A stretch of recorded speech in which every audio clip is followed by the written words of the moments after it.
প্রিয় দর্শক, ceiling fan সাধারণত 3 পাখার হয়ে থাকে। অনেক সিলিং ফ্যান 4 এবং 5 পাখারও রয়েছে।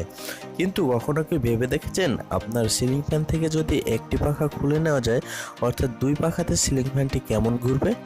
তো এটি আজকে আমি আপনাদেরকে ভিডিওতে দেখাবো। হয়তো অনেকেই দেখেননি যে 2 পাখাতে সিলিং ফ্যান কিভাবে ঘুরবে, কেমন ঘুরবে। তো চলুন দেখে নেওয়া যাক।